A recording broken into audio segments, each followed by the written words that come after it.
Oh, hello. Welcome to the 2013 Hundie Challenge. Today we're going to be discussing Magnets by Foulmouth. Dee-doo-dee-doo-doo, dee-doo-doo-doo-dee-doo-dee-doo-doo, dee-doo-dee-doo-doo, dee-doo-dee-doo-dee-doo-doo-doo. Barring Finnegan's Wake, which is in a class all by itself, this is easily the most bizarre book I've read so far this year, or, in the entire modern library. I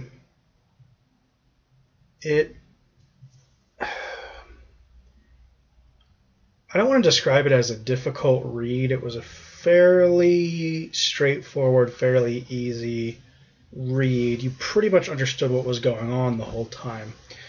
The problem was, it would remind you of, and I might be dating myself here, there was a movie in the 90s starring Michael Douglas called The Game, where they just made it all about, batshit pulling the rug out from under Michael Douglas every 20 minutes in the movie or so. And, I'd have to look it up, but I feel like that movie was based on the Magus. Everything that happened, almost every next chapter, they came up with a whole different worldview and a whole different explanation for it. It was, and this is trite to say, but it was like reading The Sixth Sense with a jarring ending every chapter or two. Like the plot, such as it is that this kind of the sex-crazed English guy goes and moves to this kind of obscure island off the coast of Greece. And while there, he's invited out to meet this guy who is never explicitly called a Magus. So unless the title of the novel is also meant to be a suggestion at the truth, which is just exhausting at this point. I'm sorry, I'm just exhausted by this book at this point. He meets this guy, Conchis. Nicholas is the Englishman, and Conchis or whatever is the Magus.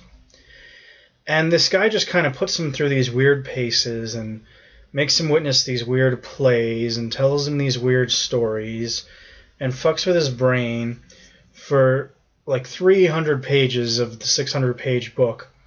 And like I said, every couple chapters, he'd be like, "What's going on, really?" And then the Magus would give him this completely different explanation. Like, the one time, he's like, "Oh, well, it's magic." And then the next time he's like, "Well, that girl that you're in love with is schizophrenic, so don't get too close to her." And then the next time they're like, "We're actors and actresses, and we're he's a crazy guy, and he hired us but he pays us well, and he hires us to fuck with people." And then the next time they're like, "Oh, it was a big psychological experiment."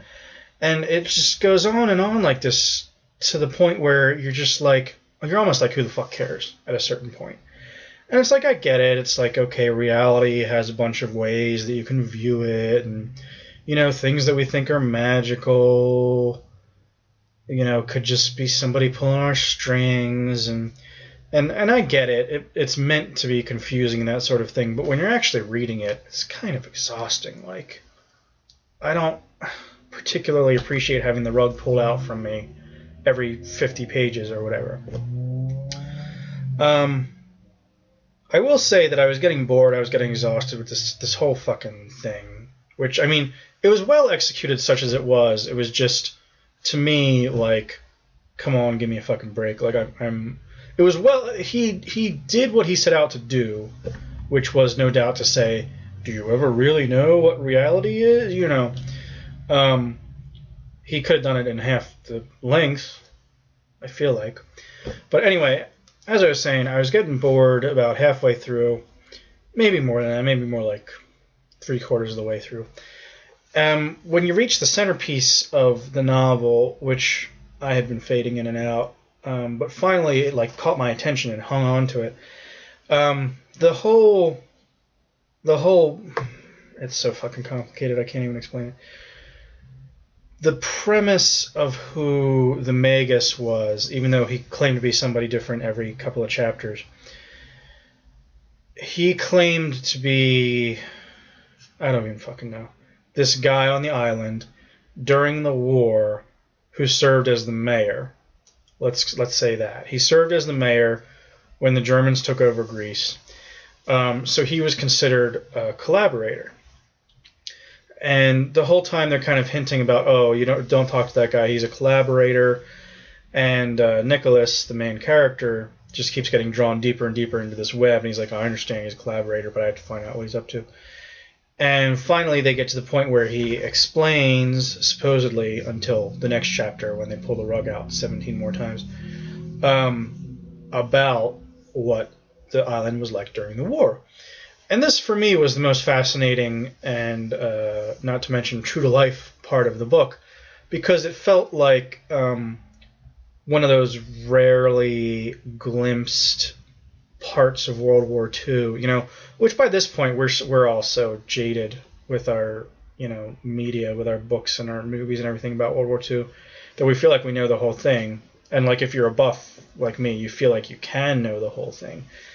But to hear a story like this, like that of the real conquest, I don't know. I don't fucking know what the point of the book was.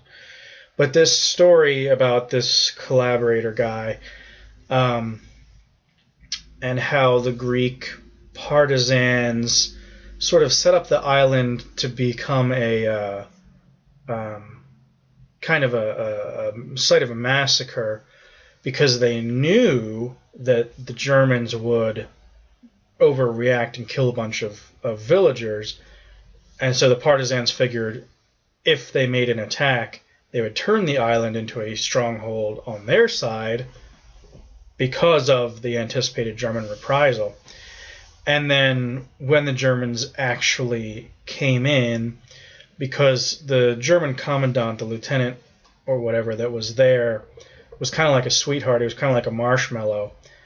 But when the partisans attacked and kind of brought the war to the island, they brought in this hard-ass colonel from the Greek mainland to conduct the reprisals and do the retributions.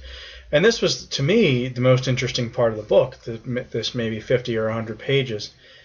But then, you go and you read something interesting like that, and then the next chapter they're like, oh, well, it never really happened, I know it wasn't really this guy, and I'm not normally the kind of guy that complains like, oh, the ending was a dream, why did I just waste 2 hours?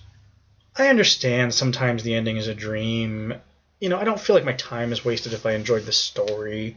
I know Alice didn't really go to Wonderland. She was just kind of an imaginative girl or whatever. It doesn't take away from Wonderland to me. But with this book, it was just so exhausting because nothing was ever what it seemed like. You couldn't call a spade.